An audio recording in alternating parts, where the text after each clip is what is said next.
మీ పిల్లలు ఫారెన్లో చదవాలనేది మీ కల? మీ కలను నిజం చేసే ఏకైక సంస్థ విదేశ్ కన్సల్ట్స్.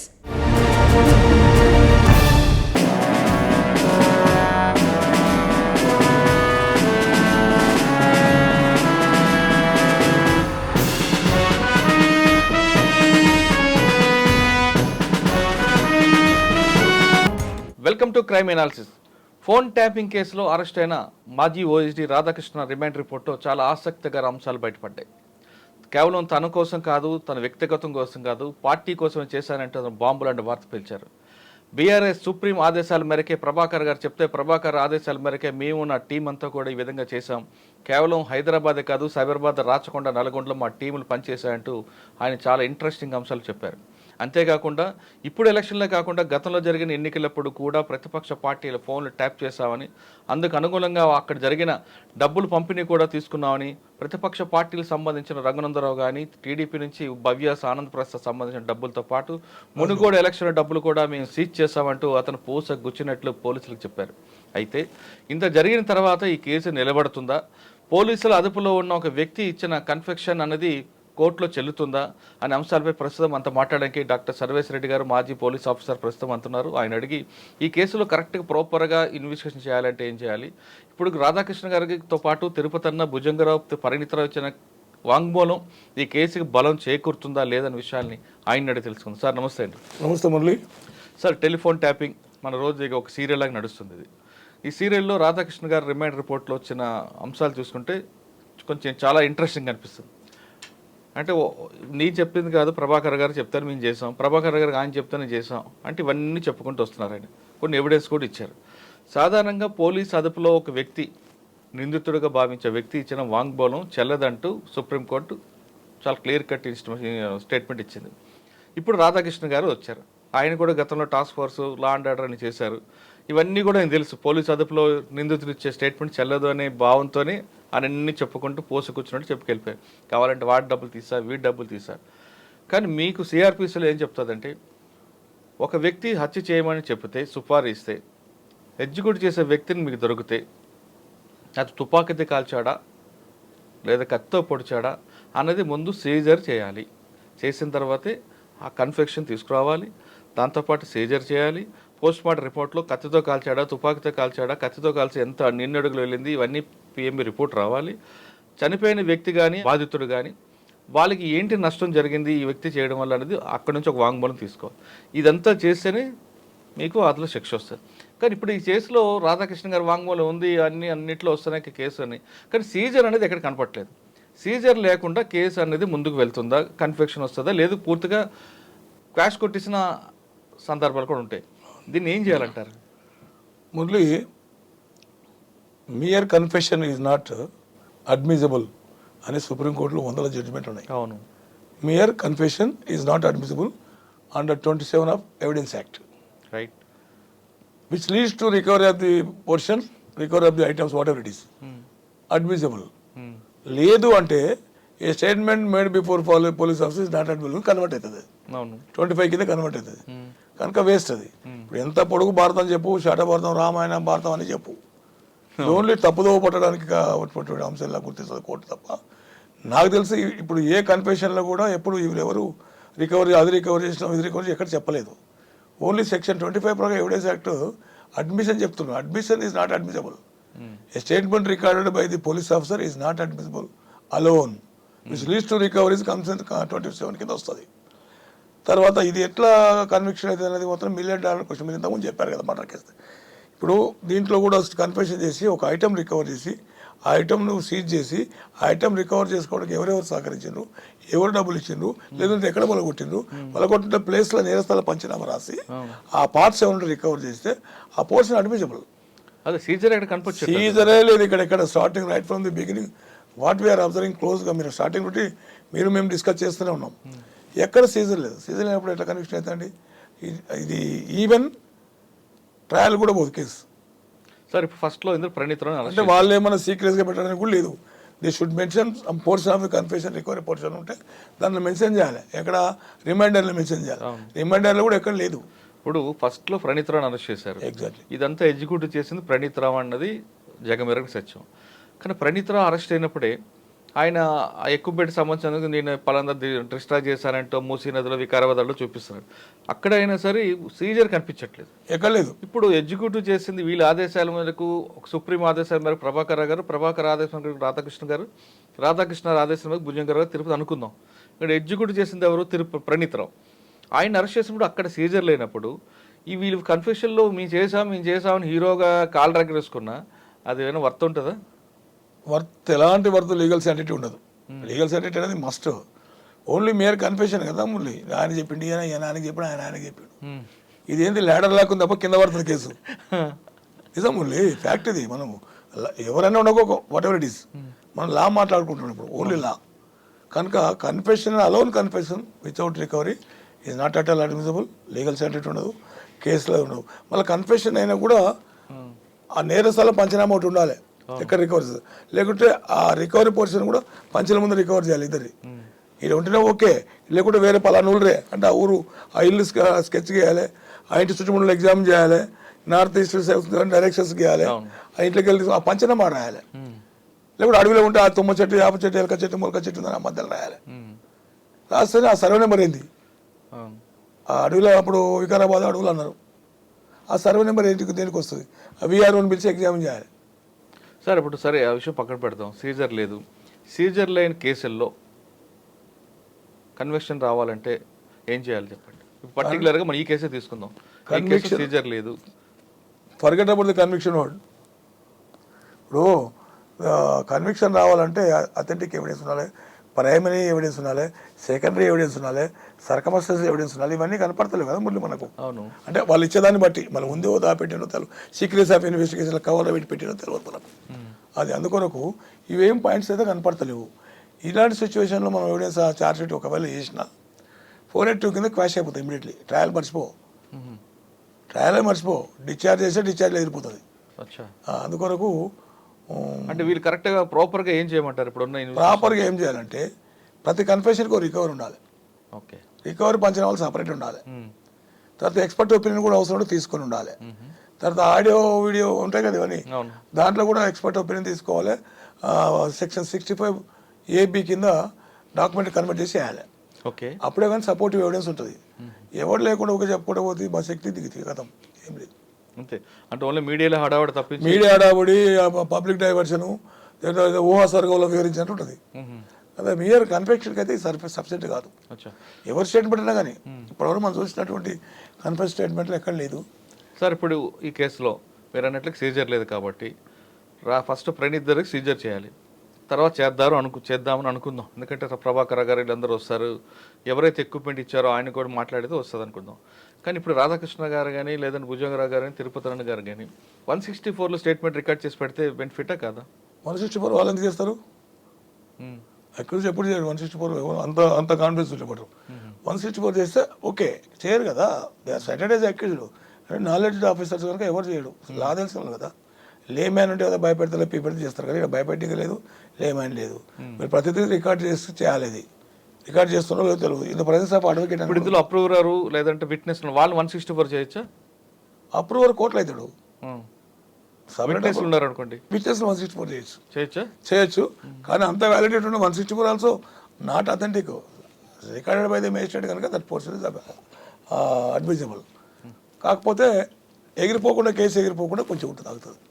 164 అంటే ఇప్పుడు చూస్తుంటే కేసు హడావడి అంతా కూడా వాళ్ళు మీడియాలో హడావడి తప్పించి దాన్ని పూర్తిగా స్ట్రాంగ్ ఎవిడెన్స్ పెట్టి శిక్ష పడేలా చేద్దాం అనే దర్యాప్తు కనిపించట్లేదు మీకు?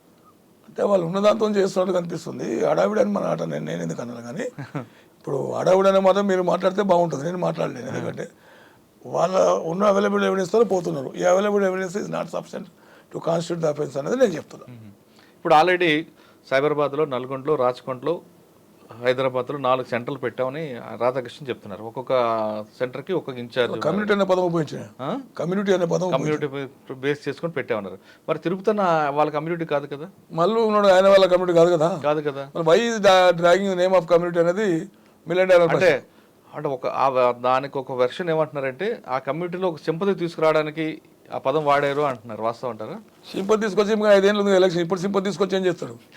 సింపతి ఇప్పుడు తీసుకొస్తారు కాదండి, ఆయనకి వ్యక్తిగతంగా మా కమ్యూనిటీ కోసం ఈయన వీరోచితంగా పోరాడాడు అని చెప్పుకోవడానికి అట్లను ఓకే మేబీ ఉమ్, మరి వీరతో పోరాడినాడు మరి సుప్రీం పేరు సుప్రీం అని చెప్తాడు మరి what investigation is doing that అంటే సుప్రీం అంటే ఎవరని చెప్పరా అవును ఏందా సుప్రీం అంటే గాలి ఈ చెట్ట పుల్లనా ఏం చెప్పాలి కదా బీఆర్ఎస్ పార్టీ సుప్రీం అంటున్నారు కదా సుప్రీం అంటే దేర్ ఆర్ మోర్ సుప్రీమ్స్ ఒకరు లేరు అంటే పార్టీకి సుప్రీం ఒకరే ఉంటారు కదా లేరు ఆ పేరు చెప్తే ఒకడు లేదంటే సుప్రీం ఎనీబడి ఎనీ లీడర్ సుప్రీంస్ అని కూడా సుప్రీమే సుప్రీం అల్లుడు కూడా సుప్రీమే సుప్రీం ఈ కొడుకు కూడా సుప్రీమే సుప్రీం బిడ్డ కూడా సుప్రీమే అంబిక్విటీ సరే, ఎందుకంటే రాధాకృష్ణ కేవలం కమ్యూనిటీ పేరు వాడి తిరుపతి కానీ గట్టుమల్లిని కూడా అందులో ఇన్వాల్వ్ చేశారు మరి కులం మార్చడే మన అది కూడా తిరుపతి అన్న ఇస్ గుడ్ ఆఫీసర్ డౌట్ లేదు వీళ్ళందరూ భుజంగరావు కూడా గుడ్ ఆఫీసరే రాధాకృష్ణ అందరు గుడ్ ఆఫీసర్సే వాళ్ళ కమ్యూనిటీని స్ట్రాంగ్ చేసి వాళ్ళ అధికారాన్ని సుస్థిరం చేసుకొని మళ్ళీ మూడోసారి ప్రభుత్వం రావడానికి మేము చేసిన కృషి అని చెప్పిండు కదా కానీ అదంతా oral very the document evidence అదంతా ఎవిడెన్స్ ఎవిడెన్స్ లేదు కదా సార్ ఇప్పుడు ఈయన ఇచ్చిన రిపోర్ట్ తీసుకొని రేపు నెక్స్ట్ ప్రభాకర్ గారు వస్తారు ఈయన బాల్ తీసుకుని ప్రభాకర్ కోర్టులో పెట్టారు ప్రభాకర్ గారు దాన్ని అడ్మిట్ చేస్తారా లేదంటే నాకు తెలియదు అని చెప్తే ప్రభాకర్ రావు ఉన్నది ఏంటంటే మరి దేర్ ఇన్ ద మ్యాటర్ వీళ్ళు ఎవరు ముందలు పోతలేరు కదా ప్రభాకర్ రావు అక్కడికి వచ్చి బ్రేక్ ఇస్తున్నారు అసలు బ్రేక్ ముందల ఉంది ఆడికి పోతలేరు అసలు జరిగింది చేసి కర్త కర్మ క్రియ ముందలున్నాడు ఒక ఇంట్లో ఒక పెద్ద మనిషి ఉంటే ఆయన పిల్లలు ఇంట్లోనే ఉంటే ఆయన పిల్లలు లంగ పని చేసేది ఆ పెద్ద మంది తెలియకుండా ఉంటుందండి ఇతర ఎట్లా చేస్తాడు చెప్పినా కూడా నాట్ అనిపించబుల్ అది సార్ ఇప్పుడు ప్రభాకర్ గారికి సుప్రీంకి మధ్యలో ఇంకొక ఆఫీసర్ ఉంటారు అవును ఆఫీసర్ని ఎందుకు రెస్పాండ్ అవ్వట్లేదు ఇందులో ఎందుకంటే ఆ టైంలో ఆయన ఇంటెలిజెన్స్ చీఫ్గా చేశారు డీజీపీగా చేశాడు మన సిటీ పోలీస్ కమిషనర్గా చేశాడు ఈ లింక్లో ఆయన పేరు రాకుండా ఆయన తెలియకుండా ఏది జరగదు ఒకవేళ జరిగిందంటే ఆయన అసమర్థంగా మనకు చెప్పుకోవాలి అంతే కదా జరిగిందనే పదం ఆయనకు తెలియకుండా జరిగితే ఆయన అసమర్థతే నాకు తెలుసుకోవాలి ఎందుకంటే నా ఇంట్లో నాకు తెలియకుండా జరిగిందంటే నేను ఫెయిల్యూర్ అని అర్థం కదా అంటే ఫెయిల్యూర్ అని పోలీసులో జరగదు మురళి అట్లా నాకు తెలియకుండా జరిగింది అంటే నేను సుప్రీమే కావు అవును అన్ఫిట్ టు బి కంటిన్యూ అప్పుడే కావాలి తెలియకుండా జరగదు తెలిసే జరిగింది ఆయనే చేయించింది ఇది వేరే లెవెల్ లేరు మరి ఆయన వైపు ఎందుకు జరగట్లేదు ఇన్వెస్టిగేషన్ ఆడ మళ్ళీ ఇది ఇక్కడనే ఉంది గేమ్ అక్కడ ఎందుకు వదలని మీరు మంచి క్వశ్చన్ వేస్తారు గేమ్ ఇక్కడనే ఉంది ఇప్పుడు వీళ్ళ స్టేట్మెంట్లు బట్టి చూస్తే అర్థమైపోతుంది ఆడుకొని ఆగుతుంది ప్రభాకర్ రావుని ఒక్కరిని టార్గెట్ చేసి ఆడగాగితే మీరంతా పోయినా చెప్పారని నేను చూసుకుంటా నేను ప్రొటెక్ట్ చేస్తాను అని చెప్పి కూడా ఆ మహానుభావుడు ఇంటర్నల్గా ఆల్రెడీ చెప్పి ఉంటాడు ఎందుకంటే is having lot of skills which craft అంటే మంత్ర విద్యలు చాలా ఉన్నాయి ఆడ ఆ విద్యలు ప్రయోగిస్తాడు ప్రయోగించి వీళ్ళందరినీ నాశనం చేసి మళ్ళీ మిమ్మల్ని ప్రొటెక్ట్ చేస్తా మళ్ళీ నీకు నౌకరిస్తా ప్రమోషన్ ఇస్తాను కూడా చెప్పి పెడతాడు ఇప్పుడు ఆయన చేతులు పవర్ లేదు కదా పవర్ లేకుంటే పవర్ పాయింట్లు ఉన్నాడు కదా పవర్ పాయింట్ ఉన్నాడు మరి ఎట్లా మురళి పవర్ పాయింట్ ఉన్నాడు ఈ కెన్ డూ ఎనీథింగ్ అంతే అతను నమ్మిస్తున్నాడు ఇప్పుడు ప్రవీణ్ ఏంటంటే అప్పుడు రాజశేఖర పేర్లు చంద్రబాబు నాయుడు పేర్లు వచ్చిండు మహానుభావుడు ఆడికెళ్ళి వచ్చిన తర్వాత మనకి కేసీఆర్ దగ్గర రావడానికి వచ్చిన తర్వాత చంద్రబాబు నాయుడు చెదలు పట్టించిండు ఆయన తట్టాపుట్టి వరకు ఆంధ్రప్రదేశ్లో పడ్డాడు 10 సంవత్సరాల జాయింట్ క్యాపిటల్ కూడా మొత్తం తీసుకుని అడ్డపడ్డాడు చెప్పుకోకుండా చేయకుండా అట్లా ఇప్పుడు కేసీఆర్ దగ్గర ఉన్నప్పుడు ఇక్కడ ఈయన్ని పట్టించిండు మన గౌరవ ముఖ్యమంత్రి గారిని ఆయన్ని అక్కడ రెక్కిల్ చేసి అసలు యాక్చువల్గా ఫోన్ ట్యాపింగ్ ఆయనే మాత్రం మొదటి బాధ్యతలు అనేసి గౌరవ ముఖ్యమంత్రి మొదటి బాధ్యత ఈ యొక్క సోకాల్డ్ పెద్ద మనిషి ఆడ రెక్కి చేయని 2 రోజులు రెక్కి చేస్తాడు ఆ కట్టడానికి ఒక ఇన్స్పెక్టర్ పెడతాడు ఇప్పుడు అక్కడ ట్రాన్స్పోర్ట్ డీసీపీ ఇక్కడ ట్రాన్స్పోర్ట్ డీసీపీ ఒక 6 కిలోమీటర్ దూరాన ఒక ఐజీ ఉంటాడు ఎట్లా దొరికరా అని పట్టుకుంటే దొరికరా ఇంకా అన్న మాటలు కూడా మాట్లాడాడు మరి అలాంటి పెద్ద మనిషికి ఇలాంటి సౌకర్యం దొరికిందంటే $1 మిలియన్ ప్రశ్న మనకు అంతర్యం ఏందో అర్థమైతే లేదు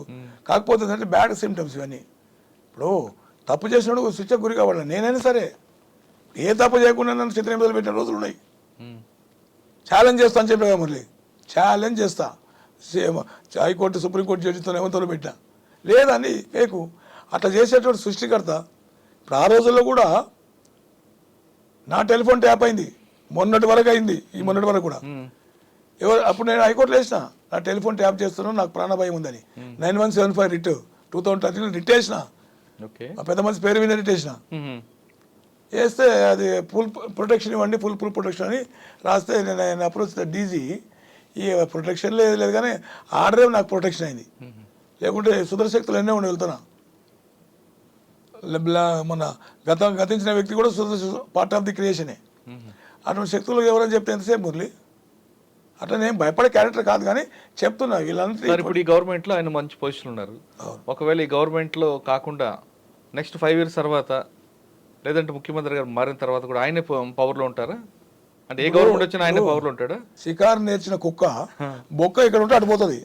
నెక్స్ట్ ఇక్కడికి బయట పోదనుకుందాం, ఒకవేళ పవర్ పోతే మళ్ళీ జంప్ అయిపోయి మళ్ళీ ఇక్కడ ఏమేమి చేసిండు అని మొత్తం రికార్డింగ్ సెక్షన్ ఉంటుంది. ఆయన రకరకాల ప్లేసులు ఆయన మనసులో ఉన్నారు. ఇప్పుడు వేరే వాళ్ళు ఎవరు లేడు, అలా తీసుకొచ్చి అక్కడ పెట్టారు.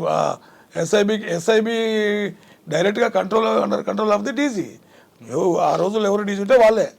మరి డీజీ నాకు తెలియదు అని కొత్త రకం డ్రామాలు వేస్తే ఇది ఎక్కడ? ఇప్పుడు అన్ని ఇన్స్ట్రక్షన్స్ ఇచ్చి పలగొట్టినాక డిజైడ్ చేసిన తర్వాత నువ్వు కేసు బయట పెట్టి ఏదో పెద్ద పట్టించిన అని ఒక రెఫరెన్స్ కొట్టుకుంటున్నవే, ఫెదర్ అని వారు హెడ్ కింద కొడుతున్నవే, అది కరెక్ట్ కాదు. ఎవరి డిపార్ట్మెంట్ ఎంటైర్ డిపార్ట్మెంట్ చెప్తుందండి, ఇవి సీక్రెట్ రికార్డ్ చేయి అంటే రికార్డ్ అంటే మళ్ళీ ట్యాపింగ్లో పోయింది, కానీ రికార్డ్ చేసి ఎవరిని అడిగి చెప్తారు. అవును, ఆయన బాధితులు చాలా మంది ఉన్నారు. ఆయన బాధితులు 100 మంది ఉన్నారు. ఇటువంటి శుద్రశక్తి కాలను పెట్టుకొని లంగ పనులు చేపించి అనుకొని మళ్ళీ ఎవరైనా మంచి వాళ్ళు ఆడాడు ఉన్న వ్యక్తులను తప్పు ఇరికించి రిమాండ్ చేస్తారు. ఓకే సార్, ఒకసారి మన కేసు గురించి వెళ్దాం. ఓకే, ఈ కేసులో సీజర్ లేదని మనకు విషయం చాలా క్లియర్గా తెలుస్తుంది. మీరు అన్నట్లుగా ఇన్వెస్టిగేషన్ అంటే డిఫెన్స్ వాళ్ళకి ఏమాత్రం అవకాశం కూడా కొంచెం సీక్రెట్ పెడితే పెట్టొచ్చేమో. ఇప్పుడు ఫస్ట్లో ఇందులో ఎగ్జిక్యూట్ చేసిన ప్రణీతరావు, ఇప్పుడు 4 సెంటర్లు చెప్పారు ఆయన, నల్గొండ ఇవన్నీ కుట్ల. ప్రభాకర్ గారు చెప్పింది వచ్చిన తర్వాత ఆయన కన్ఫ్యూషన్లో తీసుకొని మళ్ళీ ప్రణీతరావు చెప్పింది వీరందరినీ తీసుకొని ఈ 4 సెంటర్లో ఎక్కడైనా ఒక సీజర్ చేస్తే ఒక్క సీజర్ సరిపోదు, ఎవరిది వాళ్ళకే. అది 4 ఉన్నారు ఆల్రెడీ కస్టడీలో. ఈ 3 పెట్టి ఒక్కొక్క సీజర్ చేసుకొస్తే కేసు నిలబడుతుందా? అది కాదు మురళి, ఇప్పుడు మీరు ఏమన్నారు? ప్రణీతరావు గారు చెప్పినట్లుగా ఆ ఎక్విప్మెంట్ అంతా కూడా నేను తగలబెట్టాను అని మూసీ నదిలోనో వికారాబాద్లో పడేసి అన్నారు. అక్కడ ఎవరు దొరుకుంటే సీజ్ చేస్తుంటారు, రైట్? అది ప్రణీతరావు కన్ఫెషన్కి వస్తుంది. కానీ వీళ్ళందరికీ రావాలంటే వీళ్ళకి ఇంకొక సీజర్ కావాలి కదా వీళ్ళకి. Definitely for every confession there must be seizure. Joint seizures, joint confession ఎవరో చెప్తే దాన్ని తీసుకొని ఇరికేనికి లేదు Murali. Separate confession, separate seizure. అంటే ఒక్కొక్క వ్యక్తికి ఆ చెప్పిన కన్ఫెషన్ లో ఒక ఏదో డాక్యుమెంట్ కానీ వేరే వాట్ ఎవర్ ఇట్ ఇస్ ఏదో ఒకటి ఉండాలి. మీరు ఒకటి అన్నారు సీక్రెట్ గా ఉండొచ్చు, సీజర్ కా పంపించదు. సీక్రెట్స్ అనేది లేదు. Accused having every right CrPC ప్రకారం ఆయన కాపీ, ప్రతి ఒక్క కాపీ ఇవ్వాలి. రిమైండర్ కాపీ తీసుకుంటాడు, సీజర్ కాపీ తీసుకుంటాడు, ఎవ్రీథింగ్. ఏ రోజు ఇన్వెస్టిగేషన్ ఆ రోజు చేసి పంపాలి కోర్టుకు as per procedure, transparency of investigation. అది పంపాలంటే బెనిఫిట్ అవుట్ వస్తుంది. అట్లా ఇంపార్టెంట్ కేసులో నేను చెప్తున్నాను. అట్లా సీక్రెట్స్ ఏమంటే కోర్టులో పిటిషన్ ఇస్తే ఆటోమేటిక్గా కాపీలు ఇస్తారు. అక్కడ సీక్రెట్స్ ఏముంది? వీళ్ళు కన్ను మూసుకొని పాలు తాగినారు. అంటే ఇప్పుడు నలుగురిని ఇప్పుడు ఎవరైతే ఉన్నారో వీళ్ళ నలుగురు పేరు మీద ఒక కన్ఫెషన్, ఒక సీజర్ ఉండాలి. మస్ట్ సీజర్ లేకపోతే అందులో కేసు అంటే సార్ ఇప్పుడు అందులో ఎగ్జిక్యూటివ్ చేసిన ప్రణీతరావు సీజర్ ఉందనుకోండి, వీళ్ళు 3కి సీజర్ లేకపోతే కేసు పోయినట్లేనా? That portion recover, that portion valid. Okay, 27 ప్రకారం Praneeth Rao statement confession statement reads recovery for that portion. Further names వచ్చినప్పుడు వాళ్ళ పనులు రికవరీ ఉంటేనే దీనికి వ్యాలిడ్. ఈయన చెప్పిన పదాలు ఇక్కడ చెప్పిన ప్రాపర్టీస్ వాళ్ళతో ఉన్నాయి అంటే వాళ్ళు అరేంజ్ చేసి అది రికవర్ చేస్తే కనెక్టివిటీ వస్తుంది, లేకుంటే రాదు. ఇప్పుడు నిన్న రిమైండర్లో చూస్తే అది గుడ్ వర్క్ కింద వస్తుంది, బ్యాడ్ వర్క్ కింద రాదు. రికవర్ చేసి ఎలక్షన్ అప్పుడు అన్ని డబ్బులను రికవర్ చేసినాం. టెలిఫోన్ ట్యాపింగ్ ఇన్స్ట్రుమెంట్ ఎవిడెన్స్ లేదు కదా, దానికి ఎట్లా చేస్తావు నువ్వు? అక్కడెక్కడ రికవర్ చేయాలి కదా ఏదో పోర్షన్స్. సార్ అందులో సీజర్లో రికవరీలో మీరు అన్నట్లుగా ఎక్విప్మెంట్ రికవర్ అయింది అనుకోండి, అనుకుందాం. విక్టిమ్ ఎవరు ఉండాలి కదా ఎక్కడ? ఒక్కొక్క దీంట్లో ఒక్కొక్క కేసులో మస్ట్ ఆ విక్టిమ్ స్టేట్మెంట్ కూడా మస్టే కదా. వీళ్ళందరూ స్టేట్మెంట్ రికార్డ్ చేయాలి. ఎవరిది? రాజగోపాల్ రెడ్డి గారు స్టేట్మెంట్ రికార్డ్. ఎవరు బెనిఫిషియర్, ఎవరు విక్టిమ్ అనేది must. Victim statement must. Victim statement must ఉండాలి. అక్కడ పైసలు పట్టుకున్నారు కదా, వీళ్ళు డినై చేస్తారు, ఎవరు నాది అని చెప్పరు. డినై చేయడం వల్ల విక్టిమ్ కింద ఎట్లా రాడు. దోజ్ ఎవరి పొజిషన్లో వాడే చెప్పుకోవాలాడు, లేదంటే ఫ్రీజ్ అయిపోతాడు. ఆల్రెడీ ఇద్దరు 3 పేర్లు చెప్పారు. ఒక దగ్గర 1 కోటి రూపాయలు, ఒక దగ్గర 3 కోట్లు రికవరీ పట్టుకున్నా సీజ్ చేస్తామని. వాళ్ళు ఆల్రెడీ అరెస్ట్ ఎఫ్ఐఆర్ కేసులో వాళ్ళ మీద ఎఫ్ఐఆర్ ఉంది. వాళ్ళ రిపోర్ట్ తీసుకోవచ్చా? వాళ్ళ వాంగ్మూలం పనికొస్తుంది అంటారా? ఎవరిది? ఈ 3 పేర్లు. ఈ 3 పేర్లు కొరాపరేషన్ కింద పనికొస్తుంది. డబ్బులు పంచుతున్నాం, డబ్బులు వచ్చి పట్టుకున్నాం, ఇచ్చినాం చెప్తారు తప్ప అది in what way disconnected tapping point of వ్యూలో ఎవిడెన్స్ కావాలి. ఇది question case is telephone tapping. అవును, cell phone tapping, telephone whatever tappings, digital transfer also tapping కింద వస్తుంది. మళ్ళీ ఇక్కడ ఉంది? లేదు కదా. ఆయన డబ్బులు పట్టుకున్నాము, ఎలక్షన్ పట్టుకొని సీజ్ చేసిన చెప్తాడు, నా డబ్బులు కావాలి చెప్తాడు. ఆయన డినే చేసి ఆ డబ్బులు అంటే ఇన్కమ్ ట్యాక్స్ వస్తుంది మళ్ళీ మధ్యలో. సరే వాళ్ళు ఆల్రెడీ అడ్మిట్ చేశారు ఈ డబ్బులు మావే, మా ఫండ్ ఇక్కడి నుంచి వెళ్తుందని. అటువంటిప్పుడు ఏం చేయొచ్చు? అక్కడ అడ్మిట్ చేస్తే ఫండ్ వెళ్తుంది అన్నప్పుడు ఎగ్జామ్ చేయాలని తప్పకుండా. మళ్ళీ ఎంతో అక్కడ వెళ్తుందో ఎట్లా తెలిసింది అంటే ట్యాపింగ్. అందులో ఒక కేసులో ఎఫ్ఐఆర్ అయింది, రాధాకృష్ణ టీం పట్టుకుంది, ఆ ప్రాపర్టీ ఆ అమౌంట్ ఎలక్షన్ కోసం తీసుకెళ్తున్నా వాళ్ళు చెప్తున్నారు. లింగంపల్లి కేసు ఏదో ఆ కేసులో ఆ కేసు క్వాష్ అయింది. క్వాష్ అయిన తర్వాత ఇప్పుడు ఇందులో ఆయన స్టేట్మెంట్ యూస్ఫుల్ కాదా? యూస్ఫుల్ కాదు. ఇప్పుడు క్వాష్ అయినాక అమౌంట్ క్లెయిమ్ చెప్తారు కదా, నాది బయట అమౌంట్, నాది అనవసరంగా పట్టుకున్నారు, నేను ఇది ఎలక్షన్ సంబంధం కాదు, నేను పలాని బిజినెస్ తీసుకుపోదని చెప్పి హైకోర్టు డైరెక్ట్ తీసుకుంటారు. కరెక్టే, కానీ నా ఫోన్ ట్యాప్ చేస్తున్నారని ఈ ఒక్క విషయం కాదు, చాలా విషయాలు లీక్ అయినా ఆయన ఏమైనా కంప్లైంట్ ఇస్తే ఆయన కంప్లైంట్ ఇస్తే వ్యాలిడిటీ ఉంటుంది. వితౌట్ లేకుండా నాతో ఎట్లా ఐడెంటిఫై చేసిండు, నా లెజిటిమేట్ ప్రాపర్టీ వచ్చి పట్టుకుని నన్ను ఇన్సల్ట్ చేసిండు అని ఆయన కంప్లైంట్ ఇచ్చేస్తే మాత్రం ఈయన అగైన్ రెస్పాన్సిబిలిటీ వస్తుంది, ఫిక్స్ అవుతుంది. అచ్చా, కానీ మీకు ఎలక్షన్ కమిషన్ కూడా ఫోన్ ట్యాపింగ్ చేసి ఫండ్ పట్టుకోమని ఎక్కడ చెప్పలేదు కదండి? చెప్పదు. ట్యాపింగ్ ఏమని ఎవరు చెప్పారండి? చెప్పరు కదా. అవును, డబ్బులు ట్రాన్స్ఫర్ అవుతున్నప్పుడు పట్టుకోమంది, వెహికల్ చెక్ చేసి పట్టుకోమని చెప్తారు తప్ప కానీ వాళ్ళ ఇంట్లో ఇంట్లో బాత్రూంలో కెమెరా పెట్టి చుట్టుముట్టు కెమెరాలు పెట్టి ట్యాప్ అయినామని పట్టుకొచ్చి పెట్టి అది ఎలక్షన్ కమిషన్ చెప్పదండి, చెప్పదు. కాబట్టి ఈయన ఇప్పుడు ఎవరైతే 3 పేర్లు చెప్పారు రాధాకృష్ణ, వాళ్ళ ముగ్గురు పోలీస్ కంప్లైంట్ ఇచ్చి మాకు తెలియకుండా మా ఫోన్ ట్యాప్ చేసాడని కంప్లైంట్ ఇస్తే అది వాల్యుబుల్ కాదా? వాల్యుబులే. ఇప్పుడు అమౌంట్ సీజ్ అది డిఫరెంట్, అది ఎలక్షన్ పాయింట్ ఆఫ్ వ్యూలో. ఈ ట్యాప్ చేయడం అనేది వాళ్ళు చెప్తారు కదా, వ్యాలిడ్ ఉంటుంది, వాల్యుబుల్ ఉంటుంది. ట్యాప్ చేసి పట్టుకున్నాను ఆల్రెడీ ఇచ్చాడు కదా రిపోర్ట్ ఈయన ఇచ్చిండు రాధాకృష్ణ, కానీ వాళ్ళ స్టేట్మెంట్ రికార్డు కోఆపరేషన్ వస్తుంది. ఓకే, వాళ్ళు డినై చేస్తే అట్లా కాదు. అందుకని సార్ ఫైనల్గా చెప్పండి, ఈ కేసు ప్రాపర్గా వెళ్ళాలి అంటే ఒక శిక్ష పడే విధంగా వెళ్ళి ఇంకొక వాళ్ళు ఇటువంటి పని చేయకుండా మెసేజ్ పోవాలంటే ఏం చేయాలి? లేదు ఇది కేవలం మీడియాలో హడావడి చేసి కొంతకాలంకి టుస్ అనిపిస్తే ఏం చేయాలి? దీపావళి టపాసులకు చూస్తుంటే కథం అయిపోతుంది అనుకుంటే మాత్రం వేస్ట్. శిక్ష పడాలి చేయాలనుకుంటే మాత్రం ఇన్వెస్టిగేషన్ ప్రాపర్ లైన్లో పోవాలి. ఇప్పుడు డాక్యుమెంట్ ఎవిడెన్స్ ఉంటుంది, ఇట్లా సర్కమస్ ఎవిడెన్స్ ఉంటుంది, ఐ విట్నెసెస్ ఉంటారు, కొరాబరేటివ్ ఎవిడెన్స్ ఉంటుంది, ఇవన్నీ కూడా రికార్డ్ చేయాలి. చేస్తున్నచ్చు అనుకుంటే, ఎందుకంటే వాళ్ళంతా ఇన్వెస్టిగేషన్ సుప్రీం స్పెషలైజేషన్ పర్సన్స్నే పెడతారు జనరల్గా. 4 నెలలతో ఒక డీసీపీ సూపర్వైజర్ నడుస్తుంది కనుక వాళ్ళు గైడ్ చేస్తారు ప్రాపర్గా అని మనం ప్రెజ్యూమ్ చేయాలి. కానీ రాధాకృష్ణ గారు అంత ఓపెన్గా చెప్పడం ఏమైనా కారణం ఏమనుకోవచ్చు? రాధాకృష్ణ బాల్ అక్కడ పక్కేసిండు. ఆయన కనెక్షన్ ఎట్లుంటుంది ఈయనకు రాధాకృష్ణకు? సుప్రీం అనే కనెక్షన్ వాడు పెట్టాడు కదా, సుప్రీం వాడు ఆయన చెప్తే ఆయన ఈయన చెప్పినట్టు, మళ్ళీ ఈయన చెప్పిండు ఆయన చెప్పిన ఇట్లా కాదు కదా. మళ్ళీ ఇంకా వచ్చి మళ్ళీ బాల్ ఇక్కడ ఆగింది. సుప్రీం అనే పదం క్లియర్గా వచ్చింటేనేమో రికవరీ పోర్షన్ ఉంటుంది కదా, కనెక్టివిటీ ఇస్తారు వీళ్ళు, రికవరీలో కనెక్టివిటీ ఇస్తారు, స్టాండ్ అవుతుంది కదా సెకండ్ క్వశ్చన్. అట్లా ఆ పొజిషన్ అట్టుంటే మాత్రం డెఫినెట్గా ఆయన పేరు బయటకు వస్తుంది, నోటీస్ సర్వ్ చేయడానికి వీలుంటుంది. ఇక మన వాళ్ళు మీడియా వాళ్ళు ఊహించుకుంటున్నారు సీఎం అయిపోయాడు, పేరే రాలే కదా. Name has to be disclose, evidence has to be. దీంట్లో ఇంటి పెద్ద మనిషి పాత్రనే ఉంటుంది. సార్ ఆయన చెప్పాడు, నేను చెప్తున్నాడు, ఆయన దగ్గర వెళ్ళేసరికి నేను చెప్పలేదు అన్నాడు అనుకోండి, ఇప్పుడు ఏమవుతుంది? Hearsay evidence is not admissible అని లా చెప్తుంది. హియర్సే ఎవిడెన్స్ చెవులిని నోటితో చెప్పింది కాదు, కన్నతో చూసింది ఎవిడెన్స్ అని చెప్తాను. ఇప్పుడు చెవులిని చెప్పిన కథ కానీ చెప్తుంది ఆవు కథలాగా, అందుకొరకు అడ్మిసిబుల్ కాదు అది. ఆయన కూడా ఫిక్సప్ చేయడానికి ఎక్కడ లేదు కదా. లేదు, మళ్ళీ హియర్సే ఆయన ఓవరాల్ గా చెప్పుంటాడు, మా పార్టీ గెలవ చూడండి రా అంటే వీళ్ళు ఓవర్ యాక్షన్ చేసి ఉండొచ్చు కదా. ఓవరాల్ గా చెప్పింటాడు, మోరల్ గా కూడా బైండింగ్ ఉంటుంది. సార్ ఓవరాల్ గా మన పార్టీ గెలిచే విధంగా చూడండి అని ఒక మాట అండొచ్చు అనుకుందాం. అవును, లీగల్ గా ఇల్లీగల్ గా చేయమని నేను చెప్పుండకపోవచ్చు అనుకుందాం, అది అట్లా కూడా అనుకుందాం. అవును, కానీ వీళ్ళు ఓవర్ యాక్షన్ చేసి దీన్ని బిల్డప్ చేసుకుంటూ వెళ్తే ఆయన దగ్గర మార్కులు కొట్టాలనే కాన్సెప్ట్ చేసుకోవచ్చు.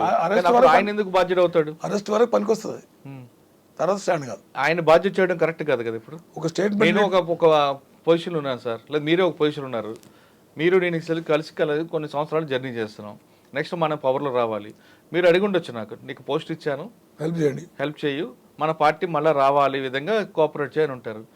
మీరు లీగలా ఇల్లీగలా నాకు చెప్పలేదు, జస్ట్ ఒక చిన్న రిక్వెస్ట్ లాగా అన్నారు. నేను మిమ్మల్ని మీ దగ్గర మార్కులు కొట్టడానికి నేను ఇవన్నీ అక్రమాలను దండుకుంటూ తీసుకొచ్చా.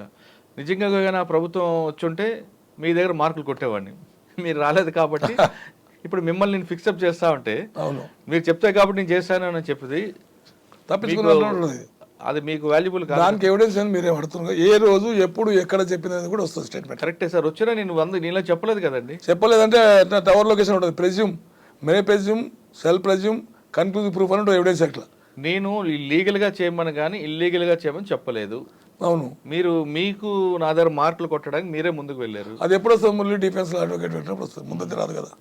అరెస్ట్కి అయితే స్టేట్మెంట్ పనికి వస్తుంది కదా. అందుకే అక్కడ టెలిగ్రాఫ్ యాక్ట్ పెట్టారని వాళ్ళు చూస్తున్నారు. టెలిగ్రాఫ్ యాక్ట్ అదే section 40 abetment or inducing computer offence, దాని కింద పనికి వస్తుంది. కాకపోతే ఏంటంటే అది అరెస్ట్ చేయడానికి ఈ స్టేట్మెంట్ పనికి వస్తుంది మళ్ళీ. తర్వాత కోర్టులో ట్రయల్ ఉంటుందా పోతా సెకండ్ క్వశ్చన్ అది. అప్పటి వరకు అయితే బదనాం కింద అయిపోతాడు కదా మొత్తం. దానికి పనికి వస్తుంది. ఒక ఐపీఎస్ ఆఫీసర్ స్టేట్మెంట్ ఇస్తున్నట్టే దేని మస్ట్ బి సమ్ శాంటిటీ, అంటే ఐపీఎస్కి ఉన్న శాంటిటీ. మరి ప్రభాకర్ రావు కూడా ఫేర్ అండ్ పర్సనాలిటీ. అవును, మరి ఆయన అయితే అబద్ధాలు చెప్పడు. ఆయన రికార్డ్ లేదు, ఆ రికార్డులే, ఆ ట్రాక్ రికార్డు లెక్క లేదు. ఆయనకు మేము భారతీయుడు అంటుంటివి. భారతీయుడు అన్నప్పుడు సినిమా వచ్చింది చూడు, భారతీయుడు అంటుంటివి. సార్ అయితే అట్లా చెప్పడు. దీంట్లో అసలు కథ దాగి ఉందని చెప్తున్నా Murali, right from the beginning. ఆడికెళ్ళి ఇప్పుడు ఫీడ్ అవుతున్నాను, నువ్వు ఇట్లా చెప్పు, నువ్వు ఇట్లా చెప్పు, ఇట్లా చెప్పు అంటే అట్లా చెప్తారు. పలుకులు పేరెంట్స్ అని పలుకుతున్నాయి. పలికించడం అసలు బయటకు వస్తున్నాడు కదా. మళ్ళీ ఇప్పుడు రాధాకృష్ణ స్టేట్మెంట్లో సుప్రీం అనే పదం వచ్చింది. మరి ఆ సుప్రీం అంటే మళ్ళీ ఈ సుప్రీం ఎందుకు చెప్పాడు? సుప్రీం ఎందుకు వచ్చి చెప్పాడు కదా. ఎస్ఐబికి చెప్పాడు. ఎస్ఐబి అనేది రేర్ సీక్రెట్ ఆర్గనైజేషన్. అప్పుడు వాడితో సీఎం గారికి లేదు. ఇన్స్ట్రక్షన్స్ ఏమైనా పాస్ అయినా త్రూ డీజీకేలు వస్తాయి. అంటే ప్రొసీజర్ అంటే డైరెక్ట్ అయితే రావు కదా మళ్ళీ. మరి అట్లప్పుడు ఆయనది డాడ్జ్ అవుతుందంటేనే మీలే డాడర్ క్వశ్చన్ మరి ఎట్లా చేస్తారో ఇంకా అనేది peoples are closely observing intellectuals అని. అరే అప్పుడు డీజీ లేదు ఏందిరా బాబు అని అంటున్నారు చాలా మంది అడిగి నాకు. మనం ఏం చేస్తాం భయ్, నేను ఏమైనా అయిపోనా కాదు కదా. జరుగుతుంది ఇన్వెస్టిగేషను, ఒక ఐపీఎస్ ఆఫీసర్ సూపర్వైజ్ చేస్తున్నాడు, ట్రాన్స్పరెన్సీ ఉంటుందనే మనం ఊహిద్దాము. లేనప్పుడు కోర్టు ఉంది, కోర్టులో చూసుకుంటారు అనే కాన్సెప్ట్ కింద మాట్లాడుతుంది తప్ప చేయాలి, మంచిగా చేయాలి. ఎవరైతే ఎందుకు మురళి ఆల్ ఆర్ ఈక్వల్ బిఫోర్లా, మీ జీవితాలు అయితే నాశనం అయిపోయినాయి ఇప్పుడు. మంచి మంచి ఆఫీసర్ వాళ్ళు, భుజనరావు కానీ, తర్వాత రాధాకృష్ణ కానీ, అందరు తిరుపతి అన్న కానీ, మల్లు కానీ, ఆల్ రైట్ గుడ్ ఆఫీసర్స్. వాళ్ళ రెప్యుటేషన్ కాదు మొత్తం బొందలో కలిసిపోయింది. వాళ్ళు కాదు సార్, అసలు వాళ్ళ కుటుంబం ఎంత బాధపడుతుంది. నాది ఒక రిక్వెస్ట్ ఏంటంటే మీడియాకి, సోషల్ మీడియా పర్సనల్ లైఫ్స్ గురించి చెప్పొద్దు మురళి. ఎవరైనా సరే ప్రతి వ్యక్తికి పర్సనల్ డిపార్ట్మెంట్స్ ఉంటాయి, అవి మనం ఈ కేసులో తీసుకురావద్దు అనేది నా పర్సనల్ రిక్వెస్ట్. మీరేమని చెప్పండి దాని మీద. కానీ వద్దు అనేది నువ్వు ఎవిడెన్స్ దీని ప్రకారం చూడండి. ఎందుకంటే మంచి ఆఫీసర్ వాళ్ళ లైఫ్ నాశనం చేసుకుని కదా. ఈ లైఫ్ నాశనం ఇప్పుడు జనరల్ ఒక కేసులో నేను ఏం చేసిన అంటే ఒకటి బర్నింగ్ కేసులో 164 చెప్పితామని తీసుకుపోయినా డైరెక్ట్ కేసు చేయడానికి ఊరేడు. దాంట్లో ఆమెకి 2 పిల్లలు ఉన్నారు. ఆడికి పోయిన తర్వాత ఆమెను అడిగాడు, ఏమమ్మని అసలు భర్త పెట్టెలు వచ్చి చంపినాడు, కారణం పోసిన. ఆడ అడిగితే మా భర్త చాలా మంచివాడు, మా భర్త ఎలాంటి ఎన్నడూ సతాయించలేదు, నాకే మానసిక కారణాల వల్ల నేనే ఇది చేసుకుంటున్నా అని చెప్పే.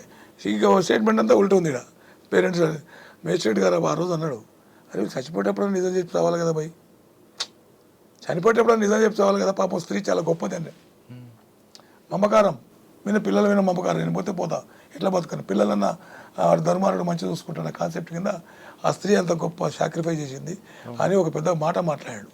ఇప్పుడు వీళ్ళు గొంతులకు వస్తున్నారు కదా, వీళ్ళ రెప్యుటేషన్ దెబ్బతిన్నది. వాళ్ళ రెప్యుటేషన్ కాదు సార్, అసలు కుటుంబం, ఫ్యామిలీస్, బయట పిల్లలు, చుట్టుపక్కల అందరూ.